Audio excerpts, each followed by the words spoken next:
Here we are. Are we recording? Yeah, we're recording. Okay, so today on the channel, we have Lexie as our guest of honor. Lexie, what are we talking about today? Are we talking about our favorite movie? We are talking about Inside Llewyn Davis by the Coen brothers. Starring my boo, Oscar Isaac, husband, father, and son. So, Lexie, what about Inside Llewyn Davis we like?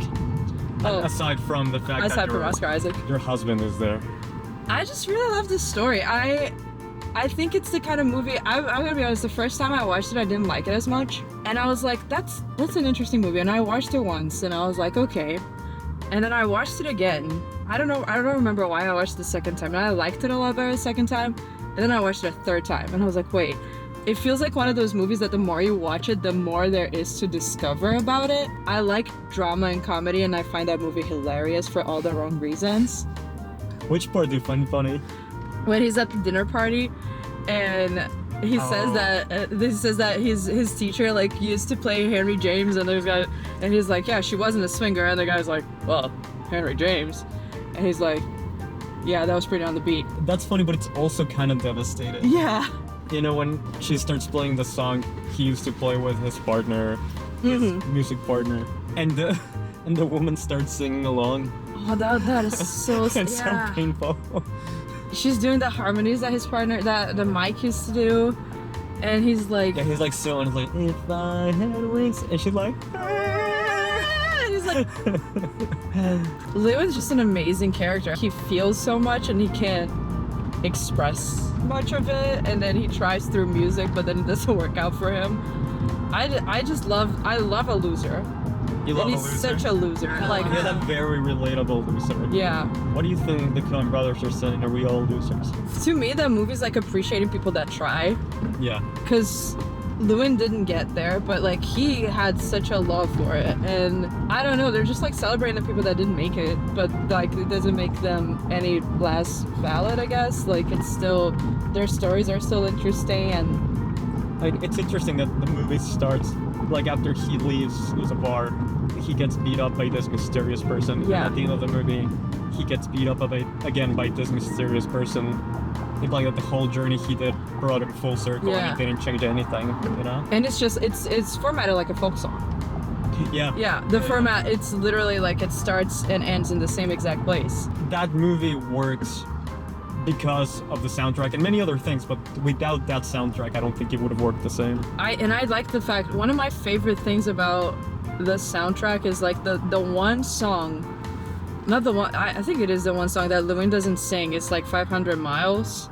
Yeah, the one with And it's Justin Timberlake literally and the Carey story. Mulligan. Yeah, but it's literally the story of the movie. It's like the story of his journey, and it's the one song that he doesn't sing. It's the one that's like literally like lines out almost perfectly everything that he does is that he's gonna do in the movie, and it's Yeah. like the one song that he doesn't sing. And Justin Timberlake, and he hates hearing it. I like speaking of that, when he's singing Please Mr. Kennedy, and it's funny because that's supposed to be the song that is like, he's such a sellout. Yeah. But the song is great too. Yeah. You know, like, even if it's like the song where he doesn't feel like he's playing like earnestly and he's just doing it for the paycheck, the song is still great. Oh, It's funny, but It breaks my heart too when when the song's a hit and he didn't get royalties. yeah, because he just did it for the Yeah. paycheck. That broke my heart. That scene, I'm like, He's making the wrong decisions, and still we follow him in this journey. yeah, it kills me every time. I really like Carey Mulligan in it too. I love her little monologue at the park bench, where she's like, "Your Midas's shit cousin. Everything you touch turns to shit. You're just shit." And he's like, "Tell me how you really feel." Like that's such a good monologue that she delivers. Carey Mulligan is someone who keeps getting constantly praised and at the same time doesn't get the recognition she deserves. You know what I mean? Yeah. I don't know if you saw Maestro this year, but one of the reasons why I love Maestro is because Carey Mulligan was Yeah. amazing in it. Oh, she eats up everything she does. Talking about her, like this year's Oscars, for Yeah. example, where she's nominated along with Lily Gladstone and Emma Stone. Has she ever won? That's the thing. She keeps getting recognized, but she's never won an Oscar. That's crazy. You know, I know like- Michelle Williams won, right? I always got her and Michelle Williams mixed up. I'm so sorry to Michelle Williams. Blonde short hair. Yeah. actresses. But Cara Mulligan, I remember she's married to Marcus Mumford, and that's another thing that I love about Inside Llewyn Davis. Marcus Mumford does the voice of Mike. Yeah, Cara Mulligan is underrated. Did you see that Marcus Mumford did a concert in New York last year, and then he invited Oscar Isaac to be there, and Oscar showed up, and Oscar sang Fare Thee Well with him, like as a surprise appearance. I would have killed to be there. Yeah, Oscar did Fare Thee Well, and I think he did Green Green Rocky Road as well. Mm-hmm. I was like, damn, I would have actually passed away Yeah. with Oscar Isaac singing Fare Thee Well, Green Green Rocky Road in front of me. I feel like I would have been shocked for sure. Yeah. This would be like a really interesting podcast if I could actually like play the songs and I had the guitar with me and I'm like calling green, green. Just imagine, I can like, put a guitar in there. let's edit in post. We'll edit in post. Promenade in green. Tell me who you love. Tell me who you love. John Goodman also in that movie. Oh my god. Those are weird moments that for me make the movie. Yeah. And there is something about like Coen brothers in general. A lot of their movies could be very grounded, but then they have those kind of like surreal moments. They're weird little guys. They really are. Yeah. You know, like have you seen A Serious Man? Yeah. It kind of like that, where it's like at first it's introduced as a very grounded comedy, but then it turns out to be somewhat surreal. They're crazy. I love them. Yeah. You know, and even in the most grounded movies, like No Country for Old Men, there is like a very surreal aspect to it. I think they have a really good sense of humor. They really do. Yeah, and I love whenever John Goodman's in their stuff. John Goodman in Inside Llewyn Davis, like in the backseat, just go, Jennifer. And like Garrett Hedlund not saying a goddamn word the entire time. And he's just like... And Llewyn is like, what? Where am I? Folk singer with a cat. It's so good. I love it. That's one of the movies that made us be friends. Like, we bonded over that movie. Yeah. So it's special in that way. You and I are people that still buy physical media. Mm-hmm. And for some reason, it's a movie I own 3 times. Not out of... I would also do that, yeah. You would do that too, yeah. And it's not out of like me seeking out to buy it 3 times. But first I bought the normal Blu-ray, then I bought the Criterion Blu-ray, and then I was like gifted the Criterion Blu-ray again. And for some reason I own this movie 3 I think times. between the two of us we could start a museum for that movie, because you have framed art from it. I have the poster from Another Day, Another Time, and the poster of the movie. Yeah. I have another poster of the movie that's like also art, that's like minimalist art, and I think you have the same one. Right? Yeah, I have the Criterion one and another one that's in my wall that you just saw. Yeah. And I have the script book. Yeah. And I also have a little like metal plate for I the saw movie. that, yeah. And then you have the vinyl. The vinyl, the movie. The movie, which I'm also getting the art. vinyl. I remember I linked to like a special vinyl that they pressed it in teal green. Yeah. And I never got it because Did it sold out or? I think it was a limited edition. I would have gotten that. I told you to get it and you didn't. No, because I had the vinyl already, but... Yeah, but it was like... I would have gotten it pressed again. differently. It was green. It was green.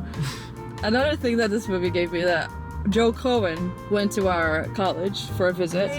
We were there and every time I raise my hands when we have like guests, and this time I raised my hand and I said I might as well. I did not have a question in my head. I was just like, I'm just gonna raise my hand just in case, and the guy was like, you there? And I was like, oop. And I genuinely did not have a single question for Joe Cohen because I've read so much about the movie. You know everything. I knew about what he it, was yeah. gonna say. And it was, well, they had a screening. They screened Fargo before we had to talk with him. Yeah, because he didn't release anything that year, right? And like 3 different film bros told them at that point, they're like, Fargo's the reason that I went to film school. And Joe Cohen was like, that's great. And then I raised my hand. I was like, first of all, I just really want to thank you because you made my favorite movie of all time, Inside Llewyn Davis. I really, really like it. And then he, like, I think it might be me being Delulu, but I think it was the first time he smiled during the session. He was like, I love Inside Llewyn Davis. I loved making it. And I was like, I could tell. That I feel like that movie, that was like so much love poured into that movie from all sides. I feel like I can feel that they enjoy themselves making it. And not only that, you said that's my favorite movie, and he said that's one of my favorites too. Yeah. And I also said it's not the reason I went to film school.